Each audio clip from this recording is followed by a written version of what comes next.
Welcome to அம்மங்கா kitchen. நம்ம கிச்சனில் இன்றைக்கி நல்லா மொறுன்னு கிறிஸ்பியாக ரவா தோசை எப்படி செய்கிறதுன்னு பார்க்கலாம். அதுக்கு என்னென்ன பொருள்கள்லாம் தேவை அப்படிங்கிறதையும் இப்போ பார்த்துடலாம். இப்போது ஒரு கப் ரவா, எந்த கப்பில் ரவா எடுக்கிறோமோ அதே கப்பு தான் அளவுக்கு நம்ம வச்சுக்க போகிறோம். அதுலேருந்து ஒரு 2 ஸ்பூன் அளவுக்கு இந்த ரவாவை தனியாக எடுத்து வச்சிடலாம்.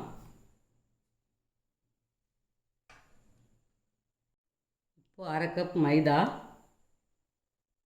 அரை கப் அரிசி மாவு, இப்போது 1 ஸ்பூன் அளவுக்கு ஜீரகம், மிளகும் நல்லா 1 ஸ்பூன் அளவுக்கு மிளகு, இப்போது கட் பண்ணி வச்சுருக்கிற கருவேப்பிலை, 2 பச்சை மிளகாய் பொடியாக கட் பண்ணி அதையும் அதில் சேர்த்துடலாம். இப்போ பெரிய அங்குல துண்டு இஞ்சியை பொடியாக கட் பண்ணி வச்சுருக்கோம், அதையும் இப்போது சேர்த்துக்கலாம். தேவையான அளவுக்கு உப்பை சேர்த்துடலாம். இப்போ இதுக்கு தேவையான அளவுக்கு தண்ணியை ஊற்றி நல்லா கரைச்சி எடுத்துக்கலாம். தண்ணி கொஞ்சம் தாராளமாக ஊற்றிடலாம். இதுலேயே நம்ம சில பேர் வெங்காயத்தையும் முந்திரி பருப்பையும் போடுவாங்க. ஆனால் நான் இப்போ அதில் போட போகிறதில்ல. நம்ம எப்போ தோசை சுடும்பொழுது தான் நம்ம அதை போட போகிறோம். அது என்ன காரணம் அப்படிங்கிறத நான் தோசை சுடும்பொழுது உங்களுக்கு சொல்கிறேன். இந்த மாதிரி தண்ணியை நல்லா கரைச்சி வச்சுக்கோங்க. அது ரவா ஊறினதுக்கப்புறம் கெட்டியாகிடும். அப்புறம் தண்ணி பார்த்து சேர்த்து கரைச்சிக்கலாம். இப்போது ஒரு 25 நிமிஷத்துக்கு மேலே ஆயிடுச்சு. இப்போது நம்ம கலந்து விடலாம்.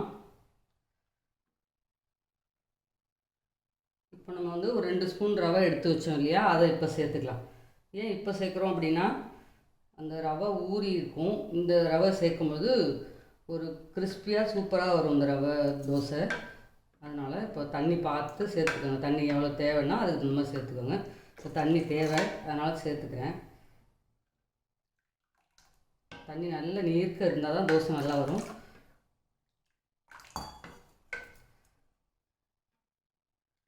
இப்போது நம்ம இதில் வெங்காயம் சேர்த்துப்பாங்க, உடனே இந்த மாவுலேயே சேர்ப்பாங்க. நம்ம தோசை ஊற்றும் போது தான் சேர்க்க போகிறோம். ஏன்னா அது தண்ணியில் மேலே மிதந்துக்கிட்டு ஒரு பக்கமாகவே போயிட்டுருக்கும், எல்லா தோசைக்கும் கிடைக்காது. அதுவும் இல்லாமல் சூடான கல்லில் ஆனியனை போட்டுட்டோன்னா அந்த ஒரு ஃப்ளேவரும் சூப்பராக இருக்கும்.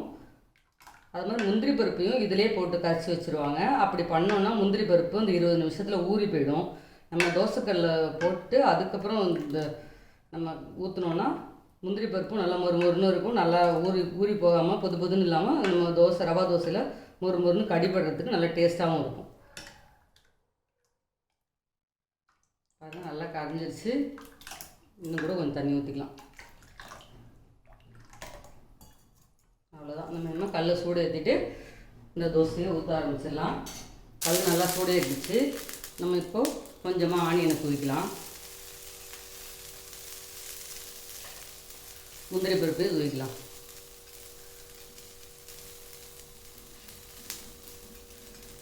இப்போ இதெல்லாம் நல்லா கலக்கி விட்டுட்டு அந்த ரவா மாவை தூக்கி அதில் ஊற்றிடலாம். கல் நல்லா சூடு ஏறிடுச்சு.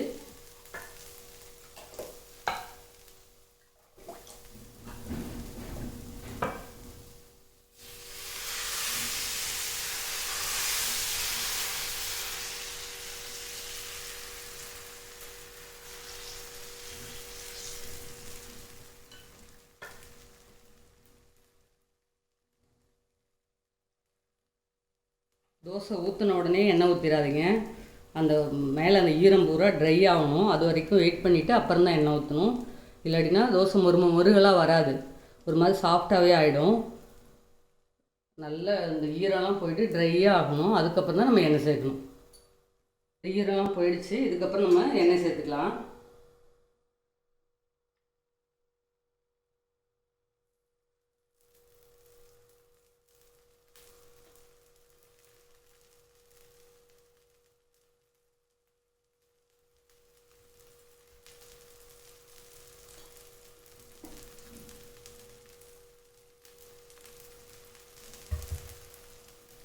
இப்போ கொஞ்சம் நல்லா அப்படியே முருகல் ஆகிற வரைக்கும் வெயிட் பண்ணி அதுக்கப்புறம் எடுக்கலாம். எண்ணெய் சேர்த்ததுக்கப்புறம் கொஞ்சம் நேரம் இருக்கட்டும். இப்போது ஒரு 5 நிமிஷத்துக்கு கிட்டத்தட்ட நம்ம ஊற்றி ஒரு 3 நிமிஷத்துக்கு மேலேயே ஆயிருக்கும். இப்போ பாருங்கள், பொறுமையாக நம்ம வேக வச்சு எடுத்தால் தான் அந்த கலர் நல்லா வரும்.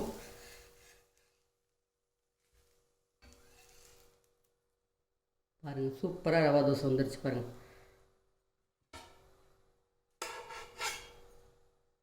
ஒரு அருமையான ரவா தோசை. இன்னொரு தோசையும் ஊற்றி காமிக்கிறேன் பாருங்கள். எப்போவுமே ஆனியனை மாவில் சேர்க்காதீங்க. அது எப்படி சேர்ந்து நல்லா உள்ளே நல்லா இந்த சூட்டில் வந்து ஆனியன் வந்து அந்த ஆனியனோட ஃப்ளேவரோட வெந்திருக்கும். நம்ம அடுத்த மாவு ஊற்றுறதுக்குள்ளே அது மேலே முந்திரி பருப்பு சேர்க்கறனால முந்திரி பருப்பும் அந்த கல்லோட சூட்லேயே மொறுமொறுன்னு இருக்கும். மாவில் சேர்த்தோன்னா ஊறி போய் பதுன்னு ஆகிடும், ஒரு மாதிரி நல்லா இருக்காது. இப்போ சேர்க்கும்போது நல்லா கிறிஸ்பியாக சூப்பராக இருக்கும். அந்த கடிபடும் பொழுது நல்லாயிருக்கும். இப்போ நல்லா மாவை மிக்ஸ் ஒவ்வொரு தரையும் ஊற்றும் பொழுதும் மாவை நல்லா கலந்து விட்டுட்டு அப்புறமா ஊற்றுங்க.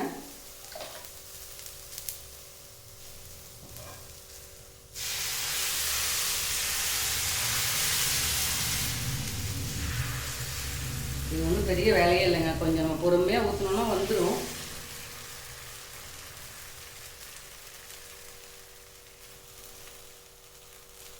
இதெல்லாம் போயிட்டு ட்ரை ஆகிடுச்சு. இப்போ நம்ம எண்ணெய் ஊற்றிக்கலாம்.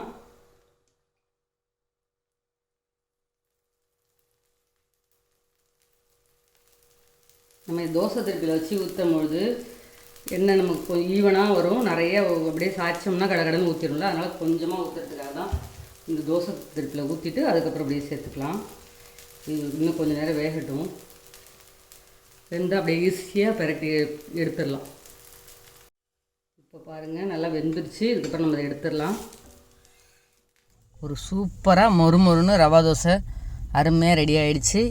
இதே மாதிரி நீங்களும் உங்கள் வீட்டில் ட்ரை பண்ணி பார்த்துட்டு எப்படி இருக்குன்னு கமெண்ட்டில் சொல்லுங்கள். நம்ம அம்மங்கா கிச்சனை லைக் பண்ணிவிடுங்க, ஷேர் பண்ணுங்கள், சப்ஸ்கிரைப் பண்ணிவிடுங்க. ஃப்ரெண்ட்ஸ் அண்ட் ஃபேமிலிக்கும் ஷேர் பண்ணி விட்டுருங்க. நன்றி, வணக்கம்.